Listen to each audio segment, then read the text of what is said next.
Bismillah. Assalamualaikum warahmatullahi wabarakatuh. Innal hamdalillah nahmaduhu wa nasta'inuhu wa nastaghfiruhu wa na'udzu billahi min shururi anfusina wa sayyiati a'malina. May yahdihillahu fahuwal muhtadi wa may yudlil falan tajida lahu waliyyan mursyida. Asyhadu an la ilaha illallah wahdahu la syarika lah wa asyhadu anna Muhammadan 'abduhu wa rasuluhu alladzi la nabiyya ba'dah. Wa qala Allah subhanahu wa ta'ala: Ya ayyuhalladzina amanu taqullaha haqqa tuqatih wa la tamutunna illa wa antum muslimun. Ya ayyuhalladzina amanu taqullaha wa qulu qawlan sadida yuslih lakum a'malakum wa yaghfir lakum dhunubakum wa man yuti'illaha wa rasulahu faqad faza fawzan 'azima. Ya ayyuhan nasu taqu rabbakum alladzi khalaqakum min nafsin wahidah wa khalaqa minha zawjaha wa batha minhuma rijalan katsiran wa nisaa'a. Wattaqullaha alladzi tasaaluna bihi wal arham innallaha kana 'alaikum raqiba. Amma ba'du, innastaqal hadithi kitabullah wa khairal hadi hadi Muhammad sallallahu alaihi wasallam wa syarrul umur muhdatsatuha wa kullu muhdatsatin bid'ah wa kullu bid'atin dhalalah wa kullu dhalalatin finnar. Ikhwati wa akhwat azallahu wa iyyakum, kita alhamdulillah kembali kita bertemu dalam kajian Kitabut Tauhid. Kita masih di bab 22. Masih di bab 22, yaitu majaa anna ba'd hadhil ummah ya'budul authan. Bahwasanya sebahagian umat ini ada yang menyembah berhala. Ikhwah, kita sudah bahas hadis pertama, dan dari yang pertama kemarin kita lompat ke hadis yang kelima, dan kita belum menyelesaikan syarah hadis yang kelima. Kita baca ulang hadis yang kelima. Innallaha, dari Imam Muslim dari Thauban, anna Nabiya sallallahu alaihi wasallam qala, bahwasanya Nabi sallallahu alaihi wasallam bersabda, innallaha zawali arda, sungguhnya Allah telah melipat bumi untukku, wa fara'aitu masyariqaha wa magharibaha, dan aku pun melihat sebelah timur dan sebelah barat bumi.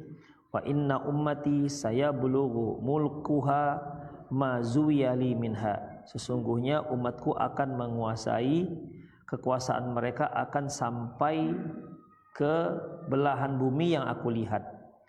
Wa utitu kanzaini, aku akan diberikan dua harta yang berharga, al-ahmar wal abyad, merah dan putih. Wa inni sa'altu rabbi li ummati alla yuhlikaha bisanatin bi'amatin, dan aku mohon kepada Allah agar umatku jangan sampai binasa dikarenakan kelaparan. Ini semua sudah kita bahas ya, kita bahas panjang lebar. Wa alla yusallita alaihim aduwan min siwa anfusihim fayastabihu baydatahum, dan aku juga memohon kepada Allah jangan sampai musuh musuh selain muslim, ya, selain kaum muslimin, menguasai kaum muslimin lantas merampas harta mereka. Wa inna rabbi qol, sesungguhnya Allah berkata, ya Muhammad, inni idza qadaitu qadaan fa innahu la yurad. Ya Muhammad, sesungguhnya apabila aku telah memberikan ketetapan, maka ketetapan tersebut tidak bisa diubah. Wa inni a'taituka li ummatika alla ahlakahum bisanatin bi'ammatin, dan aku telah memberikan umatmu bahwasanya mereka tidak akan dimusnahkan, dihancurkan dikarenakan kelaparan. Wa alla usallita alaihim aduwan min siwa anfusihim fastabihu baydatahum, dan mereka tidak akan dikuasai oleh musuh selain dari kaum mereka sendiri yang akan merampas seluruh negeri mereka. Walau ijtama alaihim min aqtariha, walaupun seluruh umat manusia berkumpul untuk menguasainya, hatta yakuna ba'dhum yuhliku ba'dhan, hingga sebagian kaum muslimin menghancurkan sendiri sebahagian kaum muslimin yang lain. Wa yusbi ba'duhum ba'dha, dan menawan sebahagian yang lain, dan sebagian kaum muslimin menahan sebagian muslimin yang lain. Wa inni akhafu ala ummati a'immatal mudillin. Yang aku khawatirkan dari umatku adalah para pemimpin-pemimpin yang menyesatkan.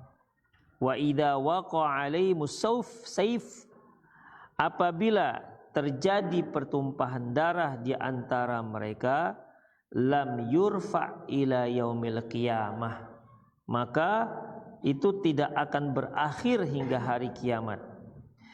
Wala taqumus sa'atu hatta yalhaqu hayyun min ummati bil musyrikin, dan tidak akan terjadi hari kiamat hingga ada sekelompok daripada umatku mereka bergabung dengan orang-orang musyrik. Wa hatta ya'budu fi'amun min ummatil authan, bahkan sebagian umatku akan menyembah berhala. Wa innau sayakunu fi ummati kadzabuna thalathun, sesungguhnya umatku nanti, dari kalangan umatku ada yang menyatakan dirinya, dari kalangan umatku ada pendusta, 30 orang pendusta. Kulluhum yaz'umu annahu nabi, semuanya mengaku mereka nabi. Wa ana khatamun nabiyyin, dan aku adalah nabi yang penghabisan. La nabiyya ba'di, tidak ada nabi setelahku. Wala tazalu ta'ifatun min ummati 'alal haqqi mansurah, dan senantiasa ada di kalangan umatku yaitu sebagian orang yang membela kebenaran, dan mereka pun mendapat pertolongan. La yadurruhum man khadzalahum wala man khalafahum hatta ya'tiya amrullah tabaraka wa ta'ala, dan mereka tidak akan tergoyahkan oleh orang yang menelantarkan mereka dan musuh mereka sampai datang keputusan Allah Subhanahu wa taala. Ikhwah rahimallahu wa yakum, di kajian lalu kita sudah jelaskan sampai hatta ta'budu fi'amu min ummati al-authan, sampai sebagian umatku menyembah, ada yang menyembah berhala. Baik. Wa innahu sayakunu fi ummati kadzabun thalathun. Kata Rasulullah, sesungguhnya nanti dari kalangan umatku ada 30 orang pendusta. Ada 30 orang pendusta. Kadzab, ikhwah, kadzab itu yang senantiasa berdusta, yang suka berdusta. Tetapi kalau kita pikir-pikir, apa memang hanya 30 orang pendusta? Yang dimaksud pendusta di sini adalah dijelaskan beliau.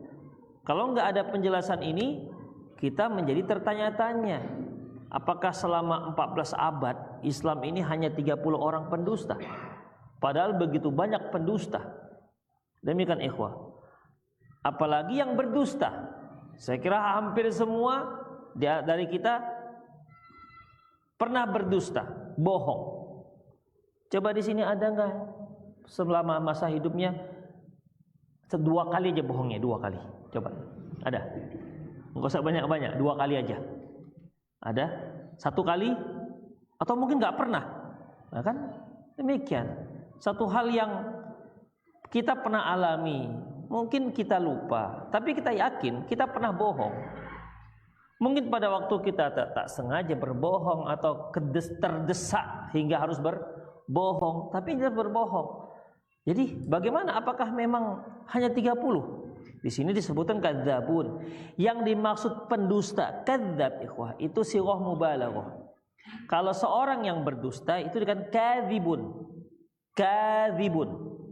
Seorang yang berdusta. Tapi kalau kadzab itu yang ngomongannya berdusta, suka berdusta, hobinya berdusta. Sama seperti ikhwah daribun, yang memukul. Darab itu tukang pukul.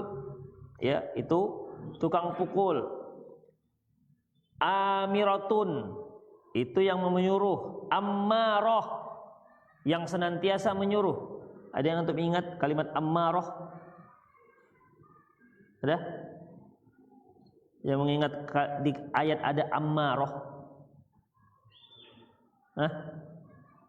Pernah dengar kan? Tapi tak tahu di mana itu ya. Hah? Iya, saya ayatnya. Apa? Innan nafsa la ammaratum bisu. Sesungguhnya nafsu itu senantiasa menyuruh berbuat buruk. Ammarah. Jadi bukan amirah, menyuruh, tapi ammarah, senantiasa menyuruh berbuat buruk. Itulah hawa nafsu. Taib. Di sini kadzab. Kadzab, senantiasa berdusta. Siapa yang dimaksud 30 orang yang senantiasa berdusta nih kadzab? Kulluhum, semua mereka. Berarti 30 orang tersebut yaz'umu annahu nabiyyun. Mereka menyatakan bahwasanya mereka seorang nabi. Demikian ikhwah. Memang di dalam catatan sejarah ya, tapi memang tidak disebutkan sampai 30. Tapi dalam catatan sejarah ada disebutkan beberapa para pendusta yang mengaku sebagai nabi, dan itu sudah ada sejak zaman Rasulullah Sallallahu Alaihi Wasallam.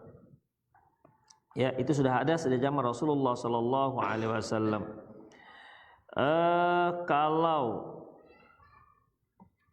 Kalau dihitung sejak zaman Nabi, ikhwah, itu yang pertama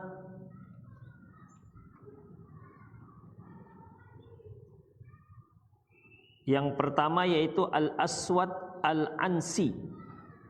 Al-Aswad Al-Ansi, bahkan dia sudah berhasil menguasai hampir seluruh negeri Yaman hanya dalam waktu sekitar 4 bulan.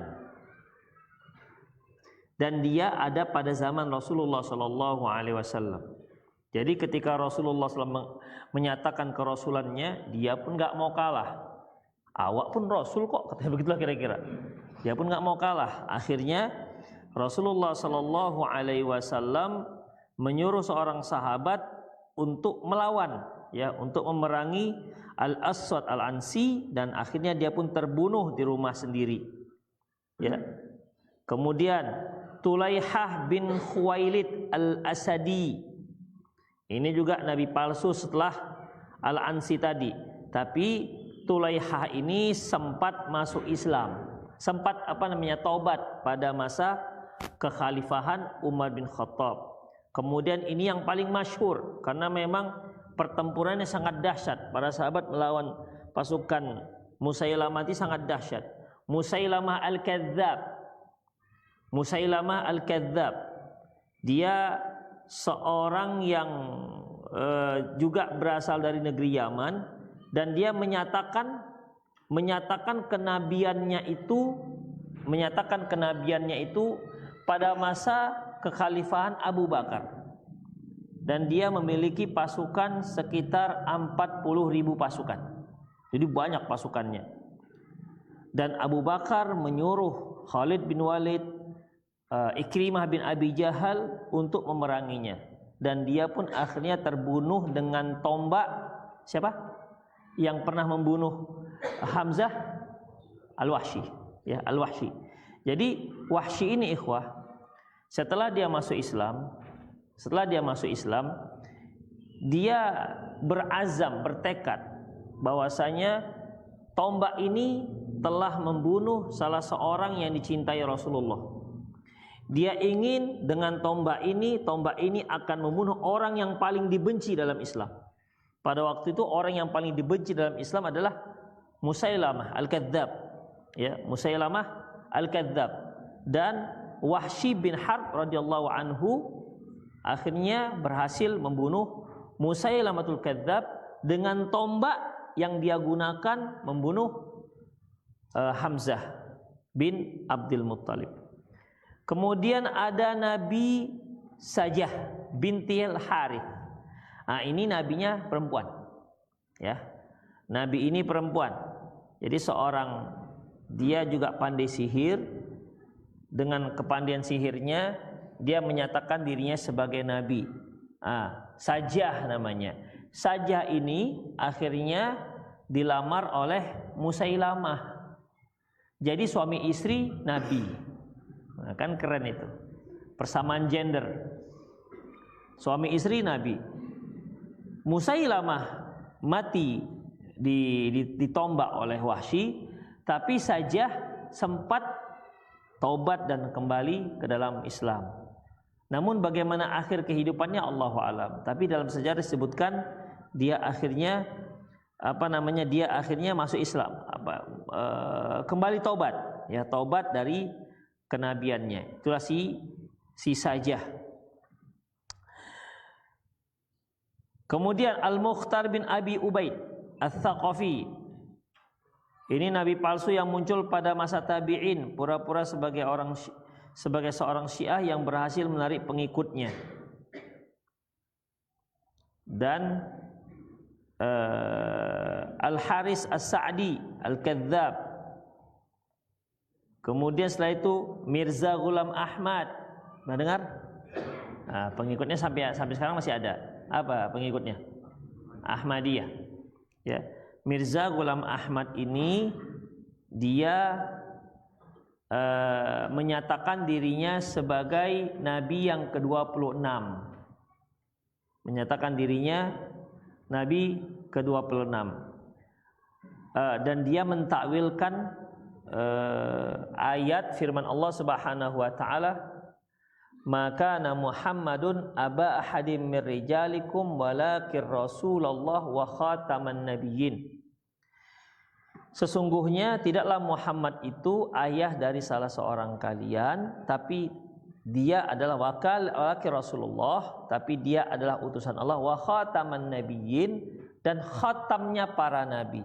Khatamnya para nabi. Khatam ini diartikan dengan makna yang lain, yaitu cincin. Jadi Rasulullah itu merupakan cincinnya para nabi, yang menunjukkan seorang nabi yang istimewa. Tidak disebutkan bahwasanya Rasulullah itu nabi yang terakhir. Demikian ikhwah. Ya, itulah ayat yang dipakai. Jadi ayat digunakan untuk menetapkan dianya sebagai rasul. Itu ikhwah. Dia ditetapkan sebagai rasul. Kemudian adapun ayat tidak menunjukkan bahwasanya Muhammad sebagai nabi yang penghabisan. Tapi kalau dia lihat hadis, ya, seperti hadis ini, Rasulullah katakan kadzabun salasun, ada 30 orang pendusta, kulluhum yaz'umu annahu nabi, semuanya mengaku nabi, wa ana khataman nabiyyin, aku adalah nabi yang terakhir. Oke, kalau khataman nabi kita artikan cincin nabi. Kemudian la nabiyya ba'di, tidak ada nabi setelahku. Terus gimana lagi artikannya? Jadi khatam itu bisa artinya penghabisan, bisa artinya cincin. Ya, cincin, seperti nabi punya cincin. Jadi bisa cincin, bisa penghabisan. Tapi ketika di hadis tersebut diakhiri dengan la nabiyya ba'di, tidak ada nabi setelahku, berarti tidak mungkin maknanya itu adalah cincin, tapi maknanya adalah penghabisan. Aku adalah nabi yang terakhir, tidak ada lagi nabi setelahku. Nah, demikian ikhwah. Kalaupun kita artikan cincin, aku adalah cincin para nabi, tidak ada nabi setelahku, itu penghabisan juga artinya. Jadi tidak ada satupun hadis yang bisa mereka pakai, ya, yang mereka pakai untuk menetapkan bahwasanya Mirza Ghulam Ahmad itu seorang rasul atau seorang nabi yang ke-26. Makanya ada kumpulan ininya, kumpulan wahyunya, nama Qur'annya apa, Tadhkirah begitu, dan masih ada, sekarang masih ada. Nggak salah markasnya di mana ya? Ada yang tahu markasnya di mana? Ahmadiyah. Hah? Jalan Pancing, betul, Jalan Pancing. Masih ada markasnya. Bahkan banyak para mahasiswa itu studi banding ke mereka. Itu ikhwah. Ya, dengan dalil-dalil yang mereka gunakan, yang mereka takwil. Itulah ikhwah. Dulu saya tahu, mengetahui beberapa dalil mereka, karena pernah ketemu, sempat debat, gitu, sempat diskusi dengan pimpinan mereka yang ada di Sumatera Utara. Taib. Demikian ikhwah. Ya, Mirza Ghulam Ahmad. Kemudian di sini ada disebutkan ikhwah, yaitu apa namanya, wahyu yang diturunkan kepada Musailamatul Kadzdzab. Di antara wahyunya yaitu wahyu wabar. Jadi wahyunya ya wabar innama anta iradul wasadar wasairuka nafarun wa naqor. Nah, itu wabar. Wabar ini nama hewan. Ada juga fil, gajah. Al-fil malfil wa ma adraka malfil lahu dzambun wa wabil, lahu dzambun wabil.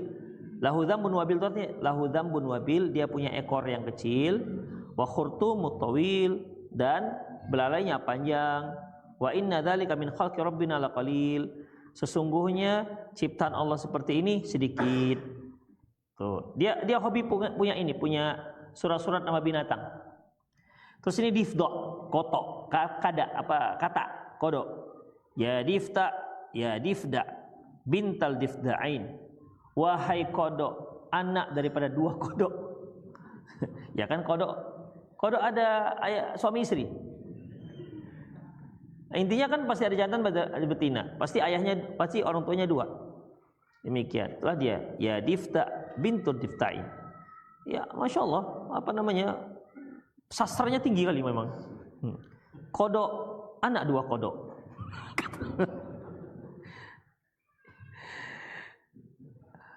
Baik, ada yang wasyamsi wa duhaha, fi dhaiha wa majallaha, wal laili idza adaha, yatlubuha wa yakhshaha, adraka hatta ataha, fatfa'u nuraha wa hammaha.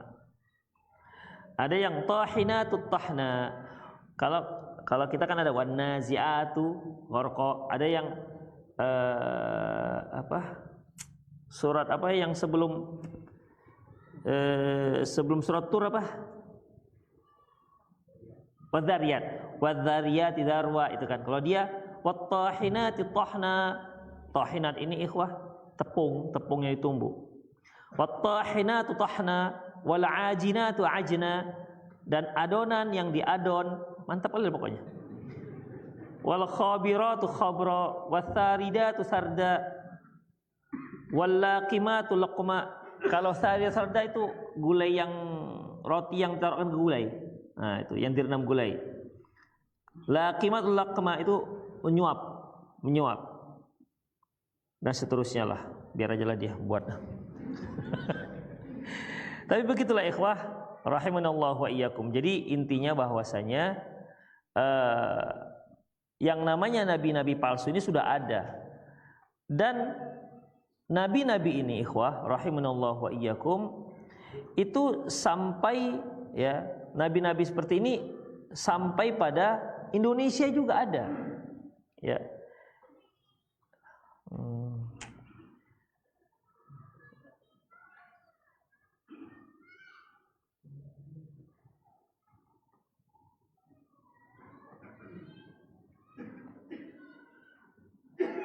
Sebentar.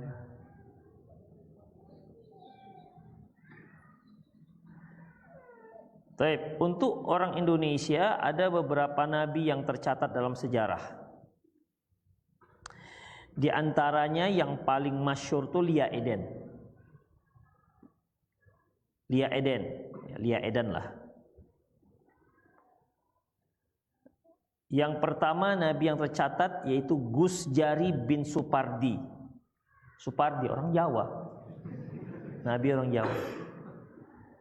Ini mendeklarasikan dirinya sebagai nabi.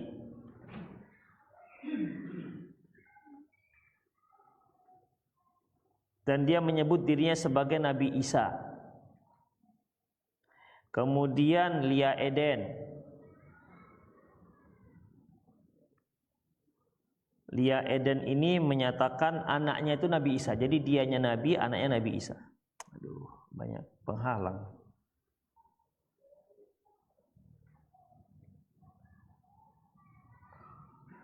Alah. Jadi intinya ikhwah rahimanallahu wa iyyakum, nabi-nabi itu akan terus ada. Tapi apakah jumlahnya itu 30? Allahu a'lam. Yang jelas Rasulullah mengatakan jumlahnya 30. Ya, jumlahnya 30. Dan yang teridentifikasi itu belum sampai 30. Dan kita kan nggak tahu ke depannya akan banyak orang-orang yang mengaku sebagai nabi. Kemudian rahimallahu wa iyyakum.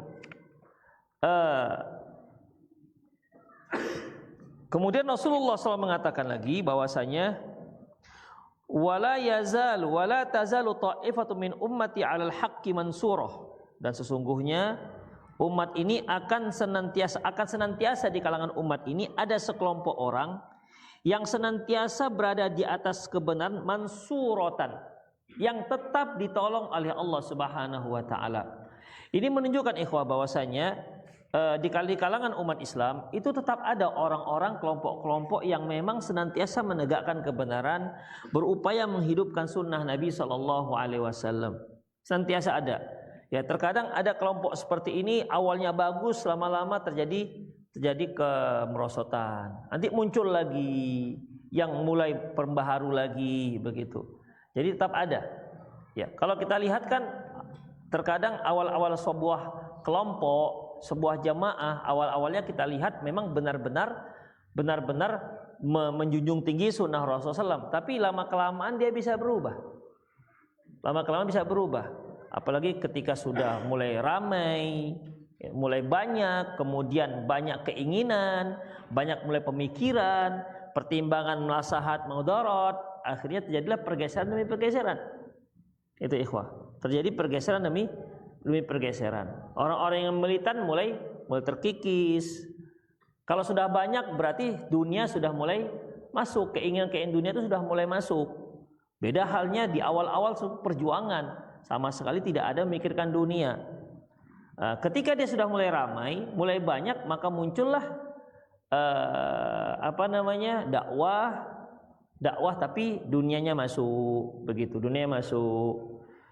Kemudian kita nggak katakan boleh atau nggak boleh, ikhwah ya, boleh atau nggak boleh. Kalau dahulu kan nggak ada kita buat dan nggak akan ada yang ikut pengajian tapi bayar, itu dia, pengajian tapi bayar. Sekarang pengajian bayar itu banyak dan orang berani membayar mahal sekali ngaji, misalnya sekali daurah, misalnya 250.000 di hotel, ada snack segala macamnya. Berani. Kalau dulu nggak ada yang mau. Ya, nggak ada yang mau. Demikian ikhwah. Sekarang kan sudah mulai masyhur, ustadznya memang sudah masyhur. Demikian. Jadi dalam masalah ini itu terjadi.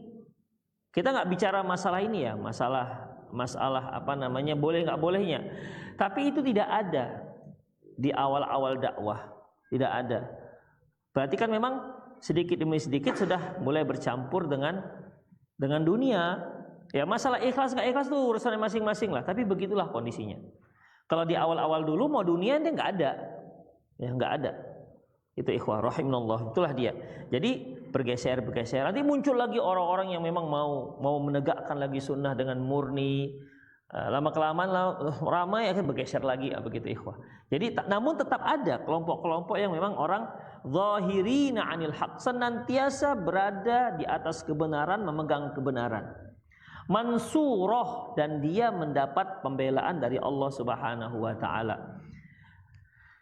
Prinsip daripada untuk mendapatkan pembelaan itu para ulama menyebutkan, di antara Syekh Abdul Malik Ramadan, beliau menyebutkan bahwasanya di antara ciri orang yang mendapat pertolongan dari Allah Subhanahu wa taala adalah mereka yang berupaya semaksimal mungkin menegakkan sunnah Rasulullah SAW.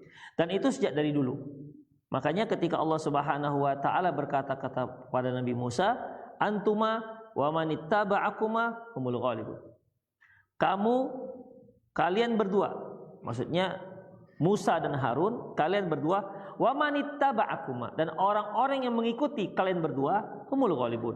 Mereka pasti menang. Jadi syarat mendapatkan kemenangan itu, ya kemenangan itu kan dari Allah. Syarat mendapatkan kemenangan itu mengikuti Nabi yang diutus oleh Allah Subhanahu wa taala. Demikian ikhwah. Demikian juga Nabi Isa alaihissalam. Ketika Allah berkata, "Ya Isa, inni mutawaffika wa rafi'uka ilayya wa mutahhiruka minal ladzina kafaru wa ja'ilul ladzina ittaba'uka fawqal ladzina kafaru ila yaumil qiyamah."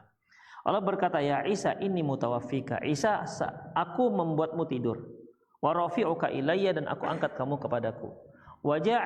waja'ilul ladzina tabauka ya Isa inni mutawaffika wa rafi'uka ilayya wa mutahhiruka minal ladzina kafaru, dan akan mensucikan kamu dari, membersihkan kamu dari orang-orang yang kafir. Jadi dia tersisi dari orang-orang kafir, disisikan dari beliau. Waja'ilul ladzina tabauka fawqal ladzina kafaru ila yaumil qiyamah, dan kami akan jadikan orang-orang yang mengikuti kamu senantiasa berada di atas orang-orang yang kafir hingga hari kiamat. Jadi orang-orang yang mengikuti sunnah Nabi Isa alaihissalam itu senantiasa menang menghadapi orang-orang kafir. Tapi kan lama-kelamaan terkikis, jadi perubahan-perubahan. Kemudian muncullah Rasulullah Shallallahu Alaihi Wasallam untuk membangkitkan kembali tauhidullah, dan Allah bantu, Allah tolong, demikian ikhwah. Dan seterusnya itu akan terus ada. Umat-umat seperti ini akan terus ada. Tinggal kita mau yang mana? Bahagian yang mana? Apakah kita mau bahagian yang leha-leha, ya, atau bahagian yang memang mau senantiasa menegakkan dan menyebarkan sunnah Rasulullah SAW, terutama pada diri kita, keluarga kita, dan masyarakat kita. Apakah kita mau bahagian Taifah Mansurah ini atau enggak? Terserah kita mau bagaimana. Demikian. Kalaupun kita enggak mau ikut serta, ketahuilah orang itu tetap ada. Ya, kalau kita enggak mau ikut serta, orang tersebut tetap ada. Demikian. Jadi yang rugi sebenarnya kita sendiri. Makanya ikhwah, yang iman itu kan memang bisa, al-imanu yazidu wa yanqus. Iman itu bertambah dan bisa berkurang. Oleh karena itu kalau kita ingin menjadi kelompok ini, ya, itu nggak pakai pendaftaran, tinggal kitanya saja.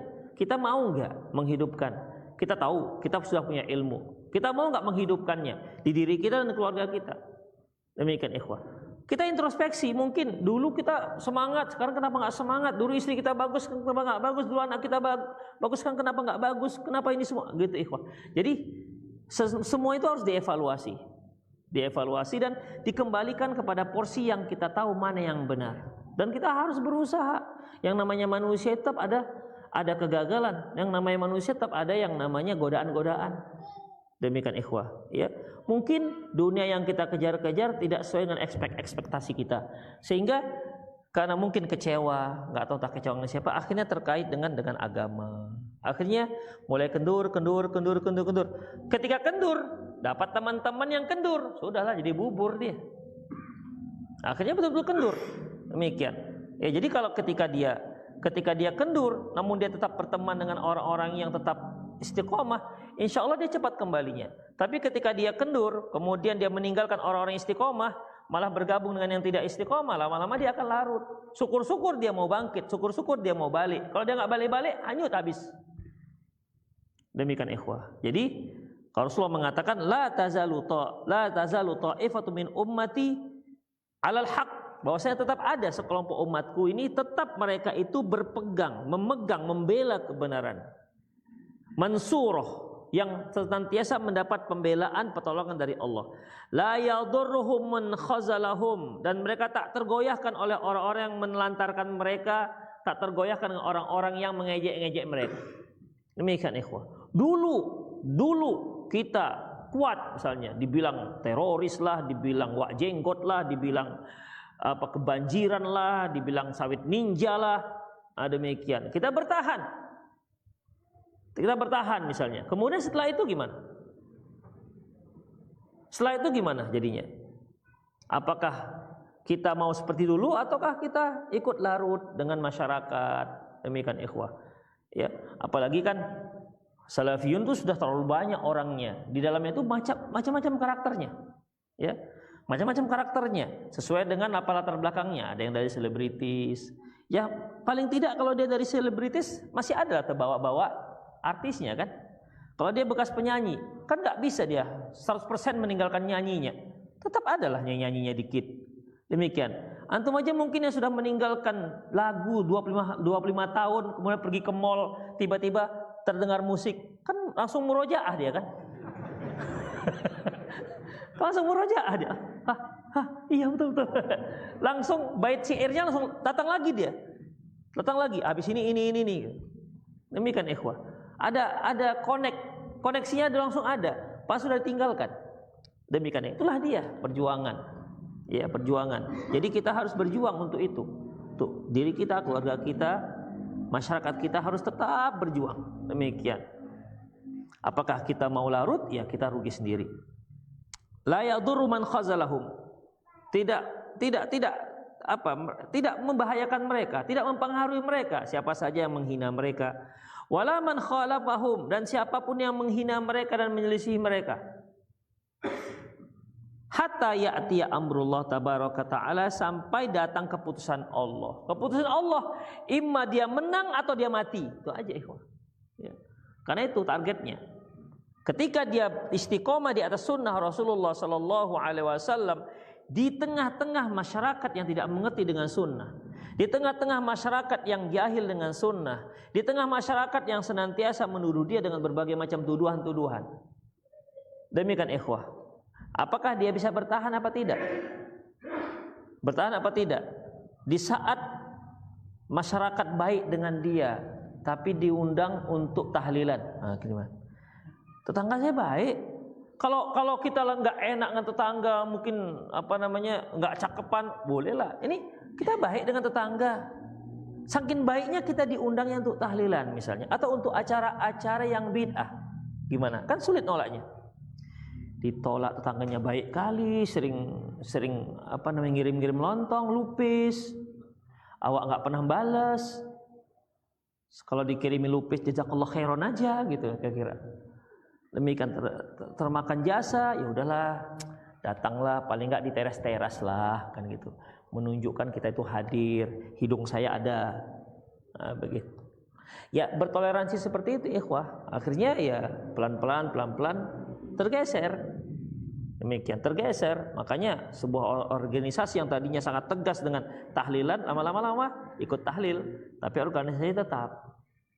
Itu dia, tetap di organisasi, namanya tetap, tapi udah mulai berbaur. Nah, berbaur inilah nanti dengan alasan maslahat dan mudarat. Pertimbangan mana maslahat dan mana mudarat. Kalau seandainya mudaratnya lebih besar, maka ya udahlah, kita hindari yang mudarat lebih besar. Demikian ikhwah. Dan pertimbangan itu kan macam-macam. Ya, masing-masing orang punya pertimbangan sendiri-sendiri. Itulah ikhwah. Makanya kalau enggak terus berdoa kepada Allah Subhanahu wa taala, terlalu banyak syubhat-syubhat kita ini. Ya, terlalu banyak syubhat-syubhat kita ini. Apalagi ikhwah, sekarang ini cobaan kita itu jauh lebih besar. Dan cobaan anak-anak kita jauh lebih besar. Demikian ikhwah. Dulu mungkin sesuatu yang membuat kita lalai televisi. Itu pun mungkin acara-acara tertentu. Kalau bapak-bapak paling bola lah. Kalau ibu-ibu cerita-cerita artis, ya kan? Tapi kan yang namanya TV ini nggak dibawa kemana-mana. Ketika dia keluar, ya sudah tinggal TV-nya. Sekarang TV ini kan ada di mana-mana. Kemana kita pergi, dia ada. Itu ikhwah. Dengan berbagai macam alasan. Dan itu sudah ada di tangan anak kita. Tangan kita, anak kita. Dan kita sebagai orang dewasa saja sering terlalaikan dengan ini semua. Apalagi anak-anak kita. Demikian. Jadi perjuangan anak-anak kita itu lebih dahsyat cobaannya dibandingkan yang kita dapati sekarang ini. Jadi kalau enggak kita siapkan mereka untuk itu semua, ya dia akan hanyut, ya akan hanyut. Demikian ikhwah rahimanallahu wa iyakum. Makanya ya, la tazalu ta'ifatu min ummati 'alal haq. Senantiasa umatku berada di atas kebenaran. Tetap ada ta'ifah. Ta'ifah itu sekelompok. Ya, sekelompok.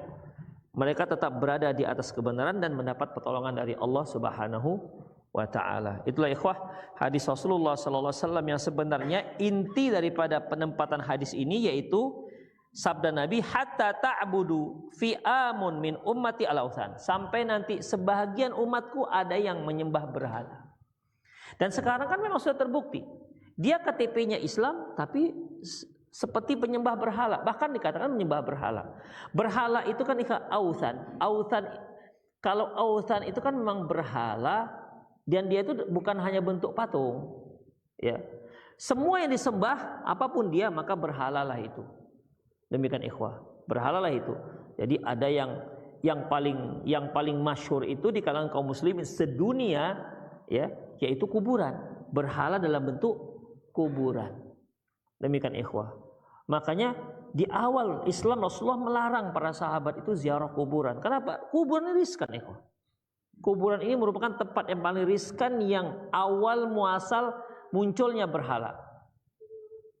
Demikian. Kuntu nahaitukum an ziaratul kubur ala fazuruha. Dahulu aku larang kalian ziarah kubur, sekarang silahkan ziarahi. Kenapa dulunya dilarang? Karena khawatir itu tadi. Ya, karena khawatir itu tadi. Apalagi ada orang-orang yang memang dekat dengan kuburan, dikarenakan kuburan itu adalah orang-orang soleh, dan persis seperti yang terjadi pada zaman kaum Nabi Nuh dan pada zaman Rasulullah Sallallahu Alaihi Wasallam.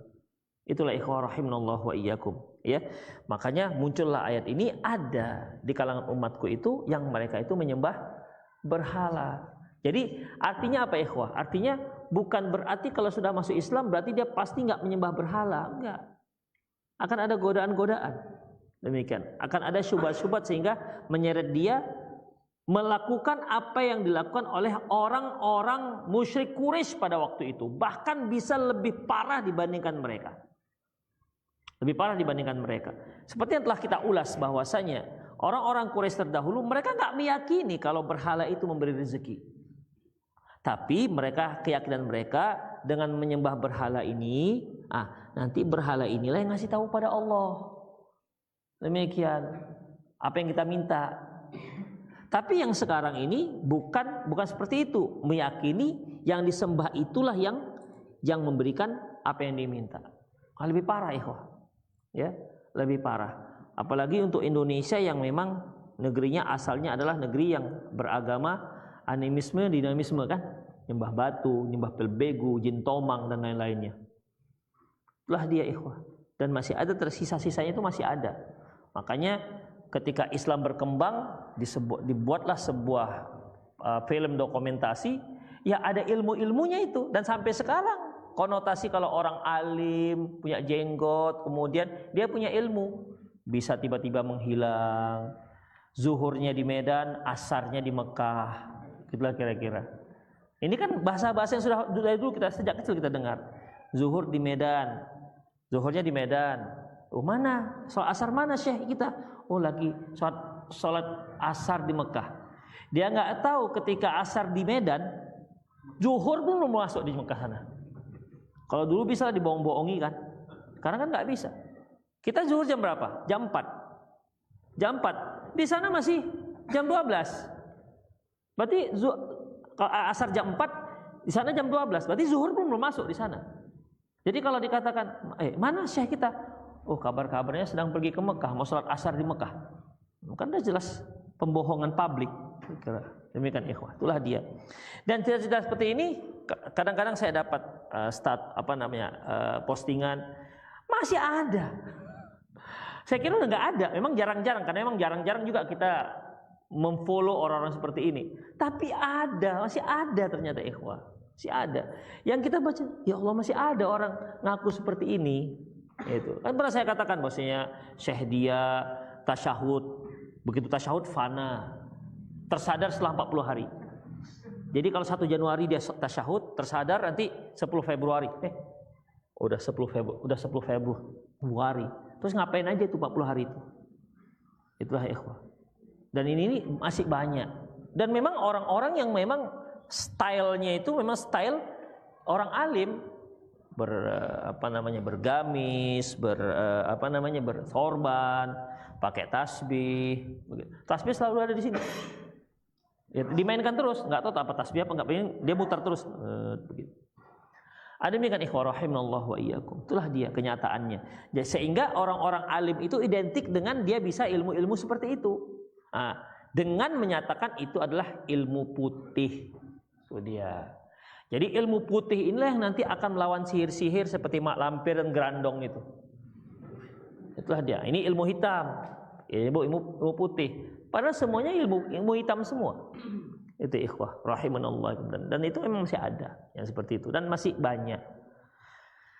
Demikian ikhwah rahimanallah wa iyyakum. Ini yang dimaksud dengan oleh Syekh Muhammad bin Abdul Wahhab tentang hadis ini. Adapun beliau mencantumkan hadis ini lengkap ya sekedar untuk mengetahui bahwasanya, tapi inti daripada yang beliau inginkan sesuai dengan bab yaitu hatta wala taqumus saatu, tidak akan terjadi hari kiamat hatta yalhaqu hayyun min ummati, hingga ada satu kampung dari umatku, berarti kan orang Islam, bil musyrikin, yalhaqu bil musyrikin, mereka bergabung dengan orang musyrik, bergabung dengan orang musyrik. Padahal ikhwah, kalau Islam itu dia lebih dekat dengan ahlu kitab ketimbang orang musyrik, ya, lebih dekat dengan ahlu kitab. Yahudi Nasrani ini kan mengakui adanya Allah, ya kan, Allah ada. Hanya mungkin kalau di Indonesia bilang Allah itu agak lain, Allah. Di Arab sana, Kristen Arab tetap Allah, nggak ada Allah. Demikian. Di Padang Allah beda lagi. Allah itu sudah, Allah makan, udah makan. Nah, demikian ikhwah. Jadi nggak terbiasa yang Nasrani di sini mengatakan Allah, tapi di sana, di Arab sana Allah mereka katakan. Demikian ikhwah. Jadi masih ada hubungannya. Tapi kalau Buddha, Hindu, Konghucu kan sama sekali nggak ada. Makanya dikatakan ini musyrik. Huyai bin Akhtab. Antum pernah dengar Huyai? Kalimat Huyai. Istri Rasulullah Safiyah binti Huyai. Nah, ini kan dari keluarga Yahudi. Taib Safiyah binti Huyai, Huyai bin Akhtab itu ayahnya. Huyai bin Akhtab ini ketika dia lari, kemudian dia pergi ke kalangan orang-orang musyrik Mekah. Pergi ke kalangan orang-orang musyrik Mekah. Mereka itu memprovokator bagaimana agar orang-orang Quraisy itu bergabung membentuk sebuah koalisi, pasukan koalisi untuk menggempur Madinah. Dan dia berhasil. Itu yang disebut dengan perang Ahzab. Ini idenya dari Huyai bin Akhtab. Ya, Huyai bin Akhtab. Pada saat itu orang-orang musyrik Quraisy Mekah bertanya kepada dia. Kan beda antara musyrik ini kan menyembah berhala. Yang Nasrani, Yahudi kan nggak nyembah berhala, dia nyembah Allah. Hanya memang ada banyak permasalahan, perubahan-perubahan. Orang musyrik ini mengatakan, kami tadinya bagus berkeluarga, tiba-tiba datang Muhammad memecah belah kami. Sekarang kami tanya, sebelum kami menerima ide kamu ini, kami lebih baik atau mereka? Maksudnya agama kami menyembah berhala Lata, Uzza dan Manat ini lebih baik, ataukah Muhammad yang menyembah Allah? Seharusnya mereka jawab apa? Muhammad. Karena memang ada silsilahnya. Ya, dan mereka tahu itu, ada silsilahnya. Tapi karena memang ingin mendapat bantuan, ingin mendapat pujian, ingin mendapat sanjungan dan kehormatan, dia kata, oh enggak lah, kalian lah. Nah, itu salah satu sifat orang Yahudi. Mereka mau menutup-nutupi kebenaran demi untuk kepentingannya. Itu orang Yahudi. Ya, padahal mereka tahu orang musyrik ini jelas tidak benar. Adapun Muhammad, mereka pun tahu sebenarnya Muhammad itu benar. Makanya Allah Subhanahu wa taala menyatakan bahwasanya alladzina atainahumul kitaba ya'rifunahu kama ya'rifuna abna'ahum. Dan sungguhnya orang-orang ahlul kitab mereka mengetahui Muhammad itu seperti mengetahui anak-anak mereka sendiri. Itu ikhwah. Mereka sudah tahu. Kenapa orang-orang Yahudi itu berdatangan di kota Madinah? Padahal kan itu bukan Yahudi ini kan di daerah-daerah Palestina sana. Kenapa dia berdatangan di kota Madinah? Karena mereka memperkirakan bahwasanya Nabi terakhir itu datang di daerah Arab. Makanya mereka berdatangan ke Madinah. Dan betul memang muncul dari Arab, tapi tidak sesuai dengan ekspektasi mereka. Mereka kira dari kalangan Bani Israel, dari kalangan Yahudi. Jadi yang Nabi terakhir itu berasal dari yang beragama Yahudi. Kemudian dia membawa agama baru. Mereka kira begitu, berasal dari kalangan mereka. Kan di Madinah itu ada beberapa kelompok Yahudi, Bani Nadir kan, apalagi Bani Quraizoh, apalagi ada 3, Qainuqa.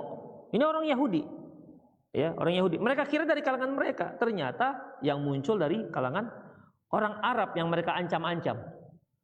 Mereka selalu ancam-ancam, awas kalian nanti kalau datang Nabi terakhir, awas kalian, kami habisin kalian. Karena kami dapat pertolongan dari Nabi yang terakhir. Ternyata Yang mereka ancam-ancam itu yang diutus nabinya. Makanya mereka sulit untuk beriman. Demikian ikhwah. Karena sudah apa? Sudah kadung banyak ngomong gitu kira-kira. Sudah kadung banyak omon-omon. Jadi makanya akhirnya ya seperti itu jadinya. Demikian ikhwah rahimanallahu wa iyyakum. Ya. Baik ikhwah, ya demikian semoga bermanfaat. Aku qouli hadza wa astaghfirullah li wa lakum wal muslimin innahu wal ghafur. Silakan ada yang mau bertanya? Insyaallah udah lobet. Silakan yang mau tanya langsung ikhwah. Atau di 0813 600 661. Ini kena apa? Kok lambat? Ya Allah.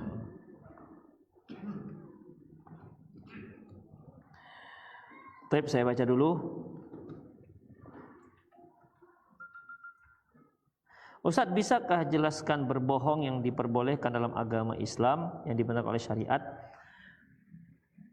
Hukum dasar berbohong itu nggak boleh jelas, ya. Hukum dasar berbohong nggak boleh, haram hukumnya.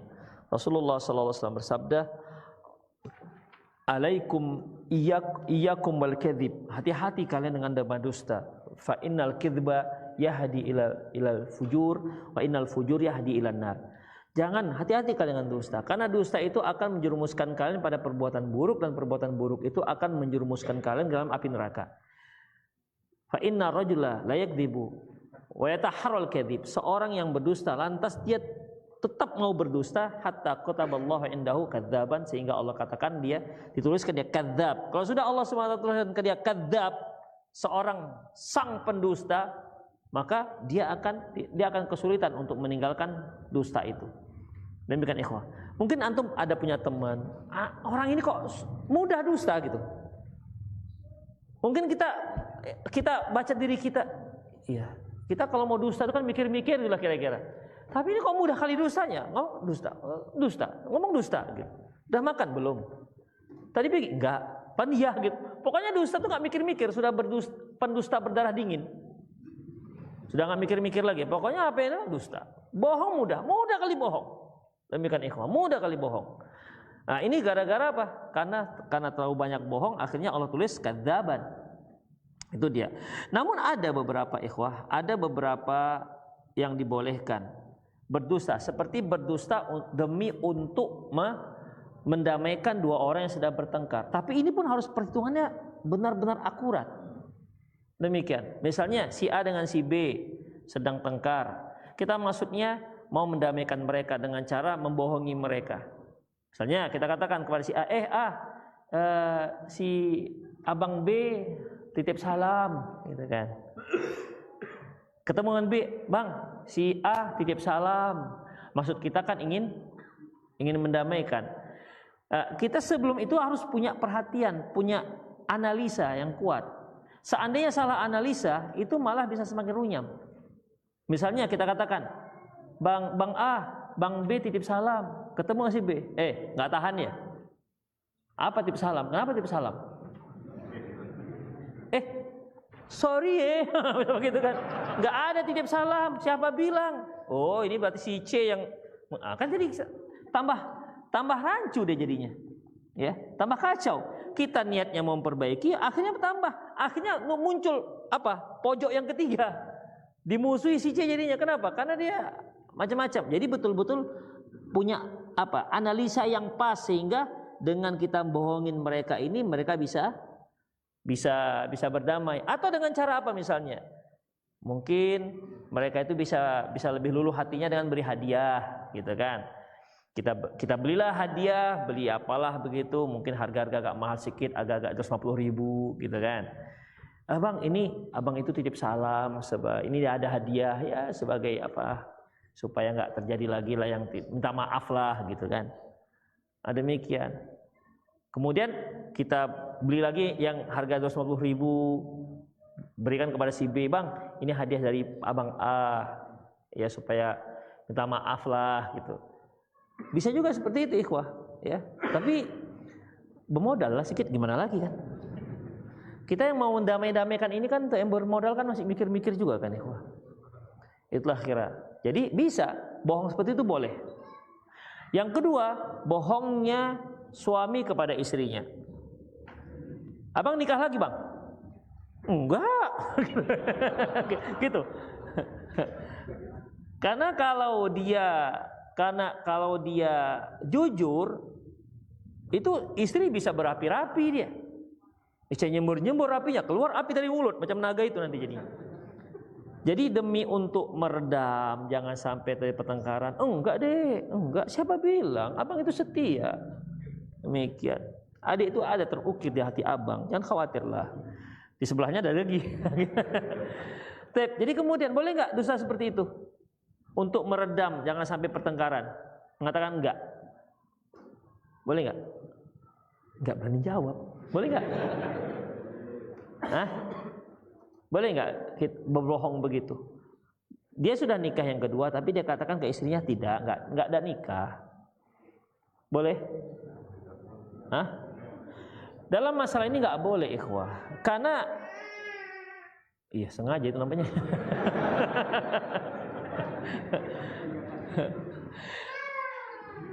Bu, ini contoh, Bu.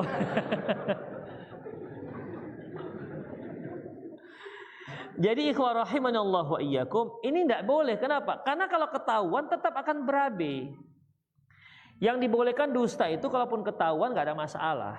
Misalnya antum makannya tak enak. Dia katakan gimana bang? Enak bang? Oh, enak kali. Masya Allah. Jazakillah khairan. Besok buat macam ini lagi ya dek. Gitu. Seandainya ketahuan memang tahulah dia antum itu bohong. Marah nggak istri antum? Nggak marah. Bohong. Dusta seperti ini yang gak ada masalah. Jadi yang ada itu menambah romantisme misalnya gitu kan. Gimana bang? Rasa asinnya cocok nggak? Cocok kali deh, cocok kali, masya Allah segar rasanya. Dalam hati seperti lagi kecelup di mata cermin gitu kan. Saya begitu. Jadi boleh seperti itu. Misalnya nih, istri antum beli baju, beli daster merah gitu kan. Antum nggak suka dengan merah campur kulit istri antum memang nggak matching dia. Antum tahu kali itu. Ya merah ini nggak cocok dengan warna apa? Kulitnya. Misal, udah. Gimana bang? Cantik kan? Kan para istri juga sering begitu. Cantik kan? Ada istri itu ingin dipuji suami. Ada suami tuh nggak mau bilang istri cantik. Sampai-sampai sih, gimana bang cantik kan? Harus dipancing-pancing begitu. Karena kan cantik kan bang? Iyalah, gitu. Begitu. Masih mending kan iyalah. Kadang-kadang kena heleh, gitu. Kena heleh dia. Jadi ikhwah, dia tidak ingin mengecewakan istrinya. Bagus, masya Allah, serasi kali. Demikian. Jadi walaupun uminya black tapi jadi black sweet, gitulah kira-kira. Boleh seperti itu, walaupun dalam hati nggak cocok kali gitu kan. Demikian, karena nggak warna black dengan white itu kan nggak cocok dengan warna color. Tapi begitu, boleh, silahkan ikhwah, silahkan. Apalagi yang seperti itu, kalau standarnya, kalaupun dia tahu antum tuh bohong, nggak ada masalah. Nah, tapi kalau antum nikah lagi antum bohong demi untuk meredam, itu hanya meredam sementara. Satu hari akan ketahuan. Ya, satu hari akan ketahuan. Bahkan ikhwah, minimal ketahuannya setelah meninggal. Tiba-tiba datang istri mudanya. Saya istri fulan, datang dia bawa surat nikah. Surat nikah itu bisa di Indonesia, bisa surat nikah itu walaupun nggak seizin istri pertama bisa muncul. Pokoknya ada pitih jalan. Ada bisa. Ya semua kan ada bisa main tembak-tembak sekarang. Termasuk surat nikah juga bisa tembak. Demikian ikhwah. Walaupun istri pertama nggak tahu. Tapi begitulah ikhwah ya. Itu bohong yang dibolehkan. Ingat standarnya Allahu a'lam bishawab. Kalau ketahuan dia bohong, tidak menimbulkan masalah di rumah tangganya. Itu dia, tidak menimbulkan masalah di rumah tangganya. Allahu a'lam bishawab. Itulah bohong yang dibolehkan. Kemudian, Ustaz, apakah berjamaah di rumah dengan anak istri tetap dikenakan sanksi untuk laki-laki yang tidak berjamaah di masjid sedangkan tempat sujud Salat kita itu dikatakan masjid. Masjid yang dimaksud itu masjid yang berupa bangunan, ya. Masjid yang berupa bangunan. Jadi ikhwah, ketika Hudzaifah bin Yaman mengatakan bahwasanya dahulu kami yuhadza bainar rujulain. Orang yang sakit itu dipapah di antara dua orang agar sampai dia berdiri di saf. Jadi dipapah itu sampai berdiri di saf itu adalah maksudnya di masjid. Ya. Sesungguhnya tidaklah seorang itu tidak ikut sholat ke masjid berjamaah kecuali orang itu sudah sangat dikenal sebagai orang munafik. Jadi dahulu itu seperti itu. Jadi dari konteks hadis ini artinya itu di masjid, bukan di rumah, ya, bukan berjamaah di rumah. Allahu a'lam bishawab. Ada yang mau nanya langsung nggak sih? Ya, ya.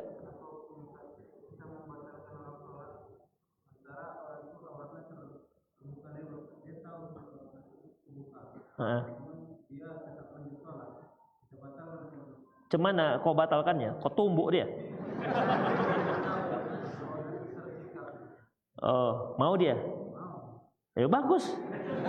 Bagus. Tapi jangan. Ya kadang-kadang macam celengan gitu, ikhwah. Celengannya atas ke bawah gini. Iya. Dan warnanya juga nggak bagus. Baru beberapa hari seminggu yang lalu kita sholat, ya Allah nih abang ini. Jadi biasanya itu orang gemuk, kemudian pakai celana jeansnya itu pisahnya kecil, kemudian masih baju kaos tanggung. Ya ketika sujud nampaklah celengannya. Itu ikhlas. Boleh kita katakan dulu, bang, celengannya nampak tuh, gitu. Boleh. Tapi dia harus paham. Tarik celananya gini gua. Hah?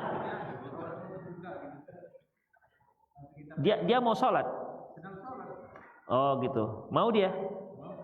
Gak ditumbuk kan ya? Alhamdulillah. Ya kan, kok ganggu aku sholat? Hah? Oh masih anak adik-adik gitu ya? Boleh. Gak apa-apa, boleh.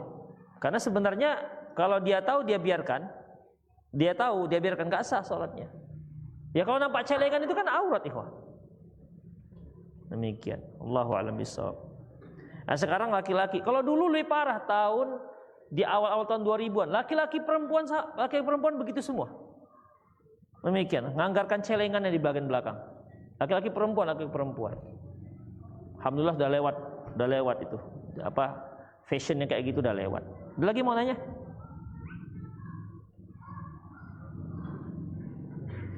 Afwan, ini ada masalah ini di HP ini. Kita tanya lagi.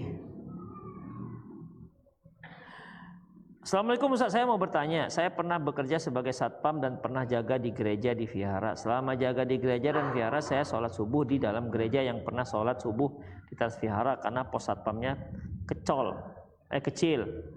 Setiap jaga selalu satu orang, jadi tidak bisa sholat di luar karena tidak ada yang menggantikan kecuali jika sholat zuhur asar baru di luar karena ada yang menggantikan oleh orang kantor gereja dan vihara. Terus pertanyaannya apa? Enggak ada pertanyaan. Dia cerita aja ini. Kecuali jika sholat zuhur asar baru bisa keluar karena ada yang menggantikan jaga oleh orang kantor gereja dan vihara. Udah selesai. Ya, bagus ceritanya. Curhat. Begini ikhwah. Bagaimanapun yang namanya wal akhiratu khairul laka minal ula. Wal akhiratu khairu wa abqa. Khairul laka wal akhiratu khairu wa abqa. Akhirat itu lebih utama. Akhirat itu lebih kekal dibandingkan dunia. Jadi kalaupun kita mau cari dunia, upayakanlah semaksimal mungkin dunia pekerjaan kita itu yang tidak mengganggu akhirat kita. Itu. Sebesar apapun gajinya, kalau sampai mengganggu akhirat kita, mendingan tidak usah. Demikian ikhwah, supaya kita dapat gaji yang berkah. Insya Allah gaji berkah itu walaupun banyak dia cukup insya Allah. Iya cukup. Sedikit juga cukup, banyak apalagi lebih cukup. Demikian. Tapi kalau dia nggak berkah itu bagikan uang jin dimakan setan. Ya nggak cukup begitu. Makanya upayakan kerja itu yang nggak mengganggu. Kalau bisa, pertama nggak mengganggu sholat yang 5 waktu. Yang kedua, nggak mengganggu aktivitas pengajian, kajian. Ya mungkin antum bisa pilih seminggu hanya sekali. Ngaji seminggu sekali. Kalau antum tekuni, cari yang ngaji kitab, tekuni itu kitabnya. Insya Allah juga bagus. Demikian, ya. Seminggu sekali misalnya, apalagi lebih daripada itu, jadi yang nggak mengganggu pengajian. Kalau masih ada orang tua, masih bisa bersilaturahmi dengan orang tua, dengan kakak-kakak. Jadi intinya adalah yang tidak mengganggu urusan akhirat kita. Carilah itu. Tapi kalau sampai mengganggu, ya kalau bisa gantilah dengan yang lain. Ganti dengan yang lain yang kita lebih bebas, misalnya untuk beraktivitas agama kita. Itu ikhwah, ya. Seperti ini, kalau dia terganggu misalnya nggak bisa sholat tepat pada waktunya, ya upayakanlah kalau bisa cari yang bisa. Adapun kalau dia sholat di gereja, sholat di wihara, ya sebenarnya sih nggak ada masalah. Karena Rasulullah kan katakan bahwasanya ju'ilat liyal ardu masjidan wa tahuron. Dijadikan untuk itu bumi ini tempat masjid dan tempat bersuci. Ya kalaupun tidak ada tempat yang lain, hanya tempat itu, yang penting kita sholat bagaimanapun tempatnya. Misalnya antum lagi pergi kemana nih, ke Samosir kan mayoritas Kristen ya. Siapa yang pernah ke sana? Nggak ada, nggak yakin saya antum pernah. Nggak ada yang pernah ke sana? Ada kan? Kabarnya kucing di sana macam babi kucing di sini macam babi di sana. Artinya berkeliaran gitu ya? Kan begitu ikhwah. Berkeliaran, manis-manis macam kucing di sini.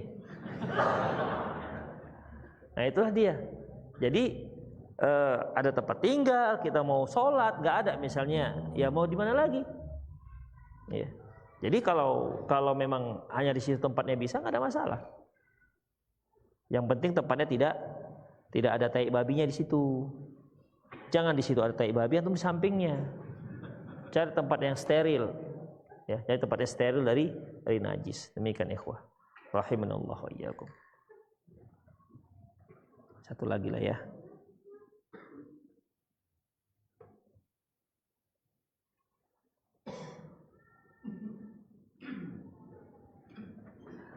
Assalamualaikum. Apakah punggung telapak tangan termasuk aurat ketika sholat? Saat ini banyak jilbab yang ada lengannya atau sebelah di bagian lengan agar lengan lebih leluasa sehingga punggung tangan jelas terlihat ketika sholat. Begini ikhwah, Rasulullah SAW mengatakan kepada Asma, ya Asma, apabila kamu seorang wanita sudah haid maka tidak boleh kelihatan kecuali ini dan ini, artinya menunjuk pada wajah dan telapak tangan. Yang dikatakan telapak tangan itu mulai dari pergelangan tangan ke ujung, baik perut telapak tangan maupun punggung telapak tangan itu semuanya tidak aurat, ya, semua tidak aurat. Jadi mulai pergelangan tangan ke ujung itu tidak aurat. Makanya kalau seorang akhwat dia buat tulis-tulis, kan biasanya ada tulis-tulis batik itu ikut-ikut orang India. Terus batik, apalagi pas mau nikah kan, tulis, ya terserah dia mau tulis batik Solo, batik Pekalongan, terserah dia. Itu masih dibolehkan, ya, masih dibolehkan oleh para ulama. Demikian ikhwah. Dia buat inai, ya, jadi terlihat inai di kukunya merah, itu masih boleh. Itu perhiasan yang masih boleh diperlihatkan. Asalkan saran saya jangan pakai inai yang hitam ya, inai hitam. Karena sekarang inai itu bisa warnanya hijau, bisa warnanya hitam. Kalau hitam itu nggak tahu, kok macam beruang gitu kan jadinya hitam gitu. Kuku kok hitam, demikian. Kita nengok ujung kuku hitam, kita hilangkan. Ini malah dihitamkan semua kan, keren kali akhwat sekarang ini. Dan itu dia yang pakai syar'i yang menghitam-hitamkan itu. Jadi kalau bisa jangan yang hitam lah. Dan kalaupun pas, cocok, tanya suami warna apa yang dia suka. Kalau suami suka, nggak usah kamu tuh sudah jorok, pakai itu sama jorok. Misalnya begitu kan. Misal begitu, ya sudah, jangan. Nggak semua suami. Karena ada juga kalau kita lihat Pakistan gitu kan, kalau kita ke Mekah, Pakistan, itu kan sampai ujung jarinya itu dari 2 ruas itu hitam semua kan, karena dia pakai inai, hitam semua, 2 jar situ. Terus telapak tangannya dihitemin gitu. Menurut dia itu sudah cantik kali, masya Allah. Ya. Memang mungkin begitu. Itulah dia. Jadi telapak tangan ke ujung itu boleh terlihat. Hanya kalau telapak tangan ke pangkal itu nggak boleh terlihat. Makanya sebaiknya seorang akhwat itu pakai manset. Manset namanya kan? Ya, pakai manset supaya dari telapak tangan, dari pergelangan tangan ke bawah itu tidak kelihatan. Karena kan memang apalagi kalau seorang akhwat bajunya itu ujung bajunya itu lebar. Nah, ini kan bisa turun. Demikian. Apalagi pas lagi dia naikkan tangan, itu bisa turun. Dengan adanya manset itu tertutup. Demikian ikhwah. Itu akan lebih aman. Atau dia buat baju yang pakai karet ujungnya sehingga nggak turun, bisa juga. Itu ikhwah. Jadi untuk telapak tangan dan punggung tangan itu tidak termasuk aurat. Dagu wanita juga aurat, harus tutup ketika sholatkah? Begini ikhwah, yang namanya wajah, mata wajah ilaih, yaitu yang kamu menghadap, itu wajah namanya. Para ulama membatasi yang namanya wajah itu dari anak telinga kiri ke anak telinga kanan. Itu dikatakan wajah. Itu dari samping ke kanan, kiri kanan. Untuk dari atas yaitu dari batas rambut. Nih, batas rambut. Sampai ke dagu, dan bagian bawah dagu juga masih tidak termasuk aurat. Sampai Allahu alam sampai antum tahu double chin.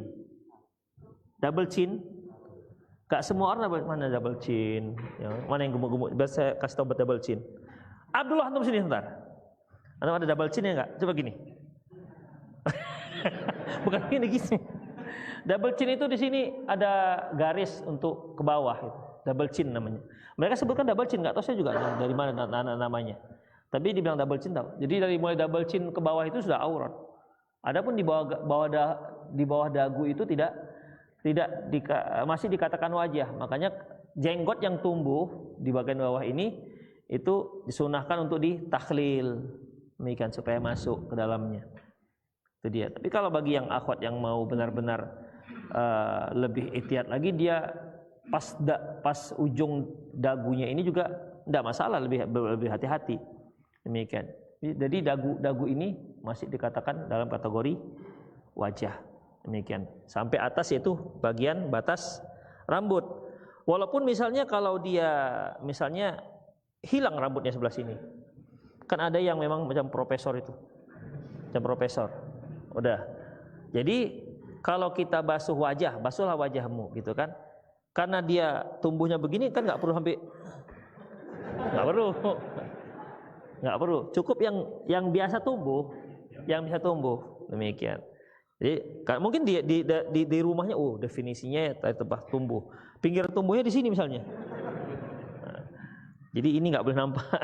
Kalau wudhu ini basuh, nggak, demikian ya.